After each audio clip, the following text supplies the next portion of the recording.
Peace and welcome. Welcome.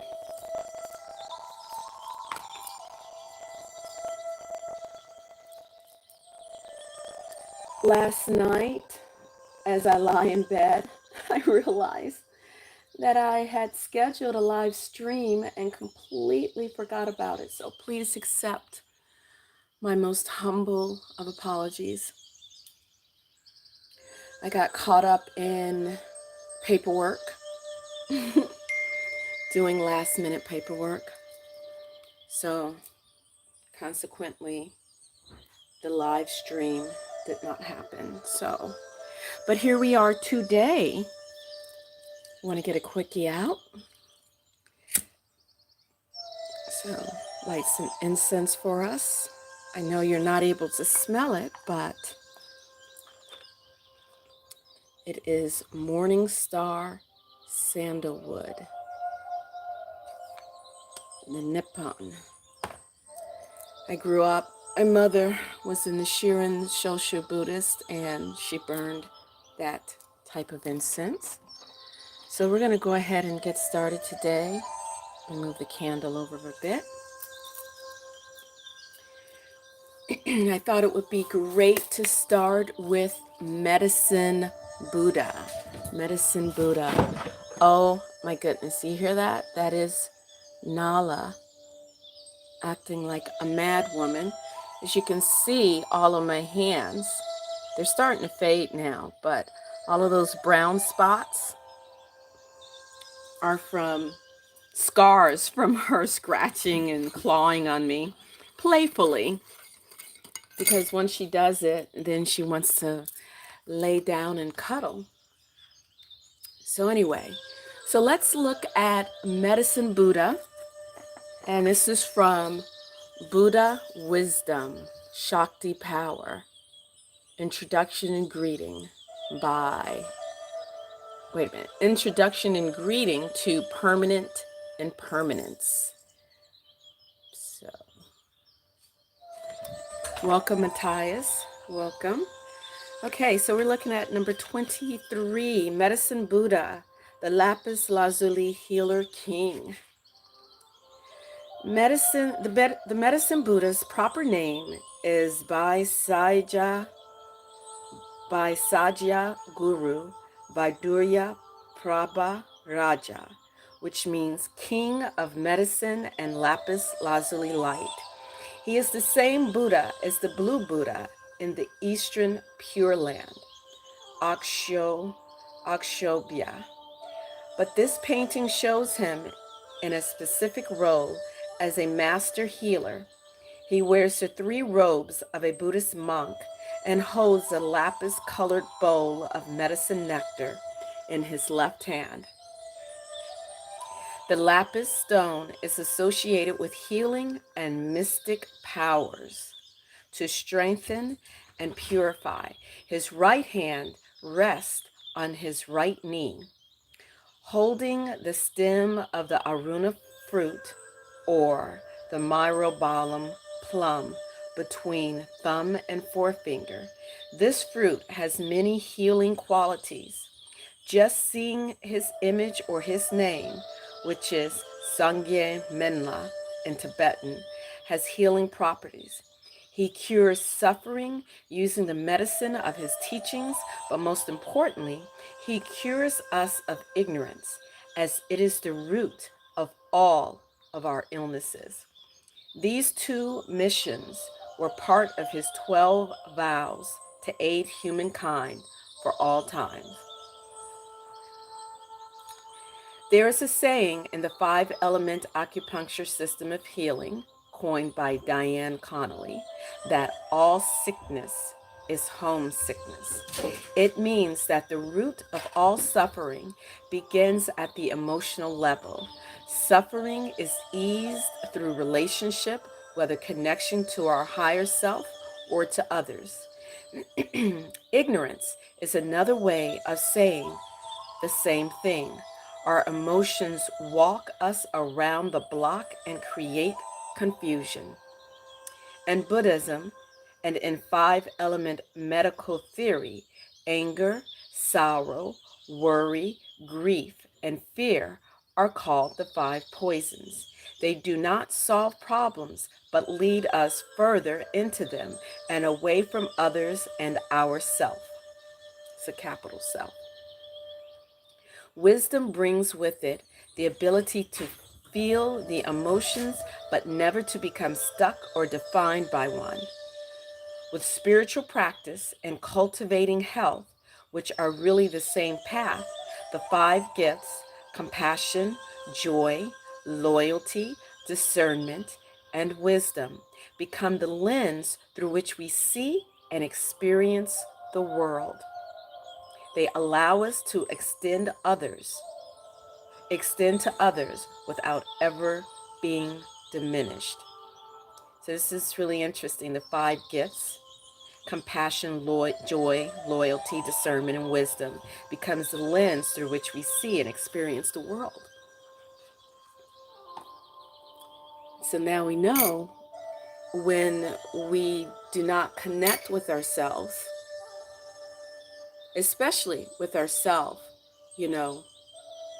sometimes we may need someone else to help us, to point us in the direction of ourselves. But nonetheless, if we do not seek the healing of the medicine Buddha, the healing of those practices, then anger, rage, jealousy, infidelity, and all of the other greed, gluttony, that becomes the lens through which we see the world, the lens through which we treat ourselves and others. But by cultivating and healing our total being, which is basically, as they say, all sickness is homesickness. So therefore, if we take that homesickness and revert it to, what do we do when we have homesickness? We go home. Where is our home? Our home is our center within, and reconnecting with the Divine One, with the Holy One, with our Holy Guardian Angel, with ourself, and thus connecting with others. So what's in your cup today? Oh my goodness, I just took the first sip. So I have my mug made by Sandra Jones and her lovely husband. I believe her husband's name is Tim. I hope I'm not wrong. It's either Tim or Tom. One of those two. Great couple. Haven't seen them in a couple years though. But I have my organic English breakfast tea. And I stopped by the Mennonite farm yesterday. I stopped and purchased some raw honey. And that's what I have in my cup. I'm trying to stay away from sugar, even if I have organic cane sugar, but trying to stay away from that. Taking that first sip of honey, a little bit of powdered goat's milk. It's divine. How is everyone today? How is everyone? I think I saw some chats come up. There they are. It's interesting. Everything kind of disappeared. Yes. Smell the sandalwood. Oh, it's the thing I love. I have a love affair. My first incense was Indian incense. Well, not the very first. The very first incense, I grew up, my mother burned incense in the house religiously, and it was made by the Muslims. And then the next incense I became acquainted with was the Japanese incense, because like I said, my mother was Buddhist. And after that, the next incense is from the temple, from the ashram, New Panihati in Atlanta, the Indian incense, and I love it.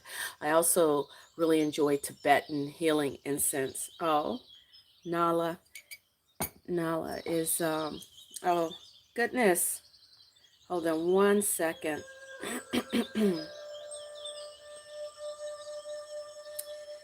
My best friend from college just called me.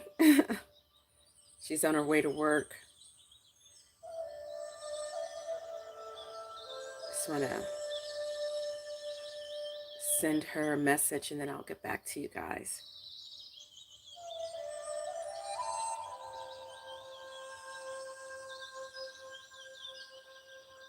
Okay.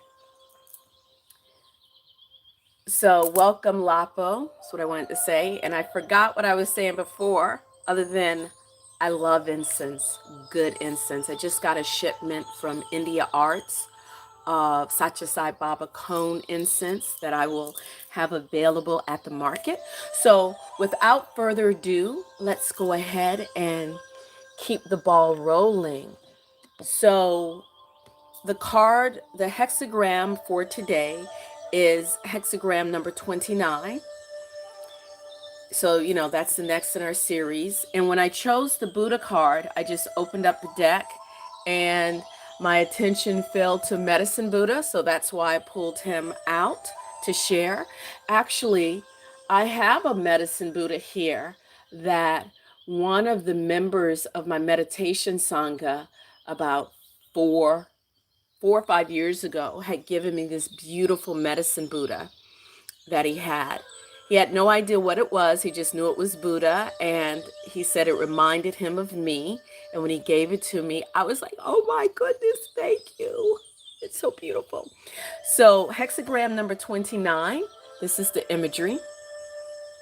Welcome, Divine L. Okay, this is the imagery. And Padma Devi's deck, which is what I just showed you, is called the Abysmal. And Benabel Wynn 29 is called Pitfall Perils, the Abyss. And it is water over water. Oh my gosh, that's why we have so much water here. Okay, let's be careful not to drown. So let's go ahead and read the key words.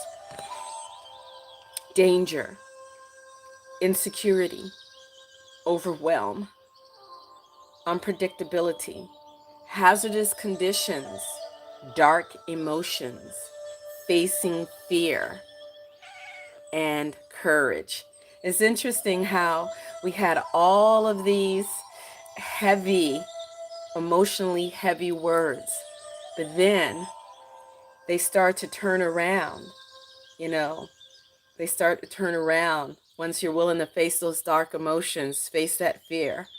And then it becomes courage. So let's go ahead and take a gander. We'll put that card there. And I don't know why Nala, she is in the prime seat of the house, which is my, what? Am I stepping on something? Which is my lap. Partially on my lap. Okay, so we're opening Benabel Wynn's book and looking at the Bagua. Bye-bye, girl. So water over water. So we're just going to have one Bagua to read today, and that is Khan. Water, great depths, being submerged into the depths, strong movement or momentum, the moon, lunar forces, exercise, caution, potential for danger, profundity, the occulted, the esoteric, unseen, terrestrial forces.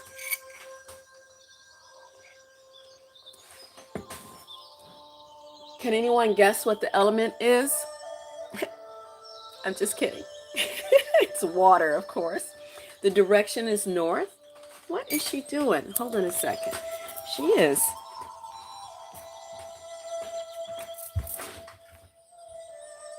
Oh, okay. Hold on one second.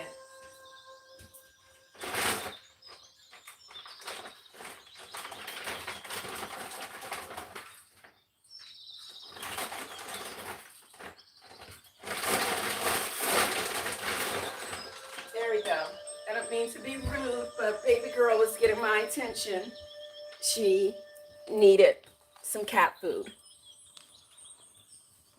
Okay, now she's crunching. Okay, where were we? Direction north, yellow path, cardinal winter, low shoe 9 hall, spring equinox, life aspect, career trajectory, life path, medically, ear, hair, kidney, bladder, bones, marrow, blood, bodily fluids, lower abdomen, stagnant toxins, bacteria, viruses, poisons, phobias, fears. Oh my. The chakra is the solar plexus chakra. The animals, the pig, also the tortoise. The archetype, the pilgrim, the seeker. The immortal, Li Tie Gua, patron of healers. I'm sure I butchered that, forgive me. Patron of healers, medical doctors, physicians, invoked for helping the poor and the downtrodden. Okay, so Kursan Hong, number 29, water. Faith ties the heart, sign of the sacrifice. To travel brings reward. Booyah. Okay. I mean, he didn't say that last part. Okay. So water. So we always start with the bottom, bagua. So we're going to start with water, but on the bottom. A pit within a pit, falling into the pit, into the inner pit, disaster. That doesn't say abyss. I don't know what does. The pit holds danger. Seek small gains. Coming to the very pit. There's more of that pit. A deep and dangerous pit. Falling into the pit. Trapped. Incapacitated. Wine in the right glass is set beside the right plate, and the bride comes through the door. All ends well. That's interesting. Now we're back to the pit. The pit you cannot fill, even by leveling a hill, no fault. Tied with ropes, thrown amongst thorns, undelivered for 3 years, disaster. Oh my goodness. Okay, let's see what Benabel Wynn, how she gives her interpretive translation. Number 29, there we go. Pit perils the abyss. Exercise caution. There is potential for danger here. Be wary of pitfalls, entrapment, and perils. Nevertheless, fear not, because there is a clear path to safety. Where there is trust and sincerity, and a heart serves an important mission. There can be prosperity in spite of the pitfalls. Your endeavor is a worthy cause to proceed with. And so, in spite of peril, you must continue and proceed with your endeavor. A journey can bring great rewards. Remain steadfast to the ways of virtue and benevolence in all undertakings. So there you have it. You know, there's a story of a Jewish farmer. This is like way back in Poland, back during the pogroms. And so the farmer had only one son. The farmer was a little older. He only had one son. And the son fell. It was like harvesting time. And, you know, with that one son, that's all the help that he had on the farm. And that one son, his leg got broken. It was crushed. So therefore, the farmer could not harvest his field. And, you know, it was such a horrible thing that happened. You know, he lost money and things were bad. And he was just really sad and, you know, his family very destitute. But then the Tsar sent out his men to go and collect all able-bodied young men of at least age 16 on up, you know, not the elderly because they're not really able-bodied, but collect these young men to be forced to fight in the Tsar's army. So when the generals, not the generals, you know, whatever, those guys that will go out, the scouts come out to collect the young men, they came to that farmer and, you know, said to him, we need all of your able-bodied young men in the home, who do you have to send with us? Where's your son? And he's like, here's my son. He's my only son that I have. And the guys, the scouts, they look at this kid. He's lame. His leg is broken. It's crushed. He can't go in the army. So they just left him.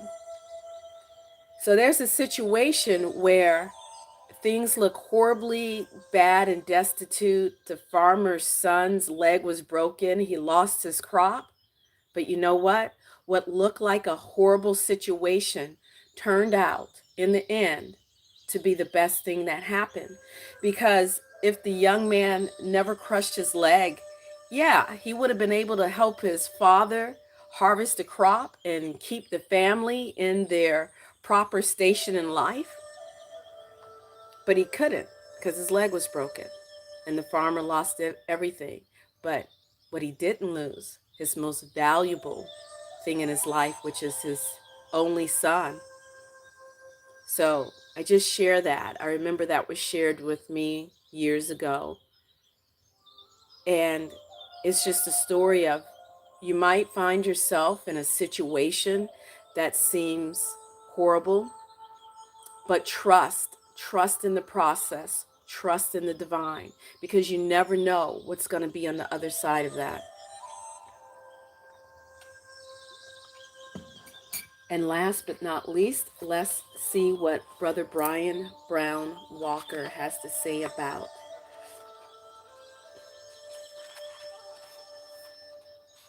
That story came to mind because as I was reading Curse on Hong's The Pit, and everything is in the pit, and everything is in the pit. And then you see the wine is set by the right plate, the bride is ready. So there's some goodness in there.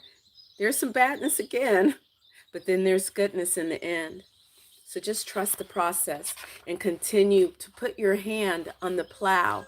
Keep your ducks in order. Put your ducks in the row.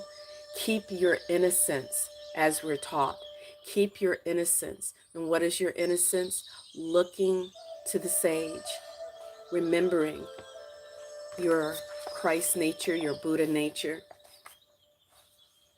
And never be afraid to seek help from others, because there's moments when we will need a brother or a sister to lean on their shoulders, to help us be strong in those moments that we're feeling weak. And that is perfectly normal. So hexagram number 29, water over water, Kian, the abysmal water. Flow like pure water through difficult situations. The image of the hexagram, Kian, is that of water. Water falling from the heavens. So this is a perfect rendition. Thank you, Padma Devi. Thank you. Water flowing from the heavens. Water coursing over the earth in streams. Water collecting itself in pure and silent pools. The image is meant to teach us to conduct ourselves. This image is meant to teach us how to conduct ourselves in trying situations. If we flow through them, staying true to what is pure and innocent in ourselves, we escape danger and reach a place of quiet refuge and good fortune beyond. Isn't that what I just said? Yes. And no, you know me, I put things together. I don't go over this stuff before I come online with you guys. I like to have things fresh and, intuitive, and where that center within leads me. Kian often appears to warn of a troubling time, either drawing near or already at hand, and to counsel you not to fall into longing for an immediate and effortless solution to the trouble. When you become emotionally ambitious, when you cling to comfort and desire to be free of the currents of change in your life, you block the creative from resolving difficulties in your favor. Like, just think of that farmer. If that farmer had have just totally just lost it because his son, because of what happened, you know, I mean, look at what happened on the other side of the broken leg. He was able to keep his son alive, and that's a beautiful thing. What is necessary now is to accept the situation, to flow with it like water, to remain innocent and pure and sincere with the higher power, while the higher power works out a solution. It is not that you should not act now. It is that you should not act out of frustration, anxiety, despair, or desire to escape the situation. Instead, still yourself and look for the lesson hidden inside the difficulty. Correct your attitude until it is open, detached, and unstructured. Abandon your goals and stay on the path. Now, that's probably difficult for us Westerners to abandon our goals. Say, what? Abandon your goals? But just think about that. Think about what that really means. I'm going to let you think about that. Abandon your goals and stay on the path where you proceed step by step, arm in arm with the sage. Those whose hearts and minds are kept pure and innocent relate properly to all events, understand their cosmic meaning, and flow through them with the strength, clarity, and brilliance of pure water. Isn't that beautiful? So there you have it. And last but not least, I want to give you the Mary card, and then I will need to get going today. Our Lady of Becoming. Isn't that beautiful? Our Lady of Becoming. So there we go. I'll put that right there. Oh, if you noticed, I didn't put the silly filter on today, although I kind of like the filter. Oh, I opened the book right to the page. Love when that happens. Our Lady of Becoming. My beloved child, you are a divine flower preparing to bloom. You belong in the divine garden, and you will blossom into radiance. I have declared it, and it will be so. You shall thrive and be nourished into life. Your uniqueness and beauty shall not be hidden from the world, obscured by veils of fear and shame. I am the holy hand unveiling your secret light, that it may pour forth the grace that heals the world. This is your destiny, and it will be. So I will leave you with that. Much love and sweet bliss. Until next time. And you guys, head on over to Divine L's channel. You can subscribe to Divine L, but also subscribe to and look up Divine Needle, because that is where she in the morning does the daily guidance, daily mission guidance, daily mission guidance. And sometimes in the evening, she and her husband do tarot readings for people, one card. Wish you much love and sweet bliss. Until next time, Tamu and Gina, Priestess Heart. Love you. Bye-bye. Nala loves you too.